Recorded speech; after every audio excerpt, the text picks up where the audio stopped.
Hello everyone. இந்த வீடியோவில் என்ன பார்க்க போகிறோன்னா வயநாடு லேண்ட்ஸ்லைட் பற்றி தான் பார்க்க போகிறோம். ஜூலை 30 ஏர்லி மார்னிங் ஸ்டேஜஸில் நடந்த இந்த லேண்ட்ஸ்லைடு இன்றைக்கி டே 6 ரெஸ்கியூயிங்லேயுமே டெத் ரேட்ஸ் இன்க்ரீஸ் ஆகிட்டே தான் போகுது தவிர கம்மியான மாதிரி தெரியல. அண்ட் காணாமல் போன பீப்புள்லேயும் இன்னமும் ரெஸ்கியூ பண்ணிட்டு தான் இருக்காங்க.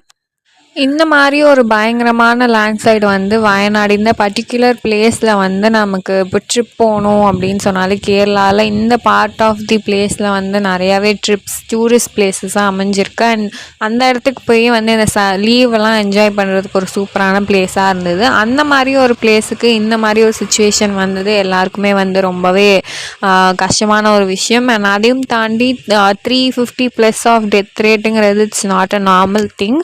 அண்ட் இன்னும் அந்த கவுண்ட் அதிகமாகிட்டே போகுது அப்படிங்கிறத நினைக்கும் போது தான் இன்னுமே வருத்தமாக இருக்குது. அந்த 350+ டெத் ரேட்ஸில் நமக்கு எவ்வளோ சின்ன குழந்தைங்க, எவ்வளோ அனிமல்ஸ், எவ்வளோ ஓல்ட் பீப்புள், எவ்வளோ பீப்புள்ஸ் இதில் அஃபெக்ட் ஆகிருக்காங்க, எத்தனை பீப்புளோட வீடு டேமேஜ் ஆகிருக்கு, ப்ராப்பர்ட்டிஸ் இழந்திருக்காங்க, எத்தனை பேர் லைஃப்ஸ் இழந்திருக்காங்க. இது எல்லாத்தையுமே இதுக்கெல்லாம் ஒரு யார் பொறுப்பாக இருப்பாங்க அப்படின்னு நினைக்கும். இது ஒரு நேச்சுரல் டிசாஸ்டர். அஃப்கோர்ஸ் இது ஒரு நேச்சுரல் டிசாஸ்டர். பட் இருந்தாலும் இதில் இன்னொரு சைடு நம்ம என்ன பார்க்கணுன்னா வெஸ்டர்ன் காட்ஸில் இந்த மாதிரி மலைப்பகுதிகளில் வீடுகள் அதிகமாக கட்டுறது அது நாட் ரெக்கமெண்டட் தான். பிகாஸ் அந்த மாதிரியான இருக்க பகுதிகளில் லேண்ட்ஸ்லைட் நடக்கிறது ஒரு சாதாரணமான விஷயம்தான். பட் இந்த அளவுக்கு இழப்பு வந்ததுக்கு காரணம் அந்த வெஸ்டர்ன் காட்ஸில் நிறையா வீடுகள் கட்டப்பட்டது தான் காரணம். இந்த ரெஸ்கியூயிங்கில் நம்ம இந்தியன் ஆர்மி பிரிட்ஜ் 36 ஹவர்ஸில் கட்டி ரெஸ்கியூ பண்ணுறதுக்கான போட்ட எஃபர்ட்ஸ் அண்ட் ரெஸ்கியூ டீம் போட்ட எஃபர்ட்ஸ் அண்ட் இன்னொரு சைடு நம்ம பார்க்கும்போது ரொம்ப சோகமான விஷயங்கள் நிறையா நம்ம சோஷியல் மீடியாவில் பார்க்கும்போது எத்தனை பெட்ஸ் அஃபெக்ட் ஆகிருக்கு அவங்க ஓனர்ஸ் இழந்ததில். அண்ட் எத்தனை குழந்தைங்கள அவங்க பேரண்ட்ஸ் இழந்திருக்காங்க. அண்ட் எவ்வளோ அனிமல்ஸ் இறந்துருக்கு. அந்த மாதிரி நிறையா விஷயங்கள் இதில் பார்க்கும்போது ரொம்பவே சோகமான ஒரு விஷயம்தான்.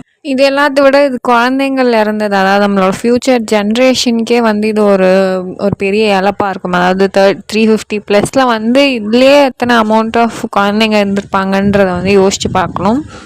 அண்ட் தி அதர் திங்கஸ் இதை நம்ம நேச்சுரல் டிசாஸ்டர்ன்னு சொல்லும் போது இதில் என்னன்னா இது நேச்சுரல் டிசாஸ்டராக இருந்தாலும் இந்த பர்டிகுலர் இழப்புகளுக்கு கவர்மெண்ட் சைடும் ஒரு காரணமாக தான் இருக்கும். அதாவது அந்நியன் படத்தில் இந்த சொல்லுவாங்கள்ல இந்த கரண்ட் கேபிள் அறுந்து விழுந்ததுக்கு காரணமானவங்க இவங்க எல்லாரையும் அரெஸ்ட் பண்ணோன்ற மாதிரி. அதுக்கு அவங்க சொல்லுவாங்கள்ல இவ்வளோ பேர் அரெஸ்ட் பண்ணால் பாதி கவர்மெண்ட்டே இது பண்ண மாதிரி அந்த மாதிரி தான் இதுலேயும். இதில் வீடு அங்கே கட்டுறதுக்கு அப்ரூவல் கொடுத்தா கவர்மெண்ட்டாக இருக்கட்டும், இந்த ஒரு பாதிப்பு நடக்காமல் ப்ரிகாஷன் எடுக்க வேண்டிய கவர்மெண்ட்டாக இருக்கட்டும், இது எல்லாத்துக்குமே கவர்மெண்ட் ஒரு பாதி ரெஸ்பான்சிபிளாக இருப்பாங்க.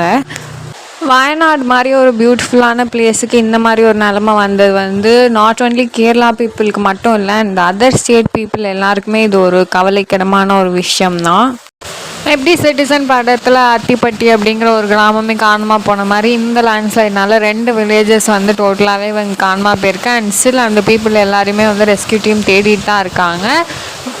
We pray for Wayanad and எல்லா பீப்புளும் ரெஸ்கியூ ஆகிட்டு டெத் ரேட்ஸ் இன்னும் இதுக்கு மேலே இன்க்ரீஸ் ஆகாமல் இருந்தால் நல்லாயிருக்குன்னு மாதிரி நம்ம எல்லோரும் ப்ரே பண்ணிக்கலாம். அண்ட் இன்னும் நிறைய அப்டேட்ஸ்க்காக do like, share, comment and subscribe. Thanks for வாட்சிங்.